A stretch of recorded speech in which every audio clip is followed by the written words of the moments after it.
பணத்தை மாத்தினீங்களா தலைவா? மாத்துங்க. அந்த பிக்சர் ஒன்று இருக்கு, பணம் பணம். தலைவா இதான். Andrea ma'am, Andrea ma'am, Andrea ma'am உங்களுக்கு இருக்கு.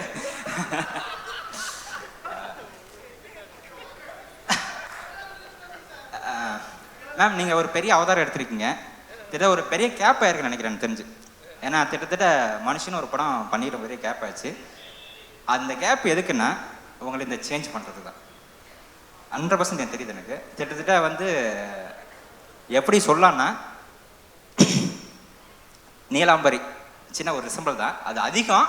பட் இருந்தாலும் இது ஒரு உங்களுக்கு ட்ரைனிங் உங்களுக்கு கொடுக்கும். உங்களுக்கு அடுத்தடுத்து உங்களை அப்ரோச் பண்ணுறது எல்லாருமே தைரியமாக அப்ரோச் பண்ணுவாங்க. நிச்சயமாக அப்ரோச் பண்ணுவாங்க, இந்த மாதிரி கேரக்டர் பண்ணுங்க அப்படின்னு சொல்லுவாங்க.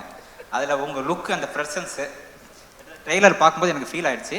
அது நம்ம படத்தில் பார்த்துட்டோம். இந்த இது ஆடியன்ஸுக்கு சேர்றதுக்கு நான் சொல்கிறேன். சரி, கண்டிப்பாக வந்துடும் உங்களுக்கு. இதுலேருந்து பெரிய பெரிய விஷயம் நடக்கட்டும். ப்ரொடியூசராக நீங்கள் வந்திருக்கீங்க. இதில் பாருங்க, இந்த பணத்தை மாற்றினீங்களா தலைவா? மாற்றுங்க. அந்த பிக்சர் ஒன்று இருக்கு, பணம் பணம். தலைவா இதான். இது மாதிரி உங்களுக்கு வந்து கொட்டும். சரிங்களா? வாழ்த்துக்கள் வாழ்த்துக்கள். இல்லை மேம், கண்டிப்பாக கொட்டும், கவலைப்படாதீங்க. 21 உங்களுக்கு இருக்குது. சரிங்களா? கண்டிப்பாக இருக்குது.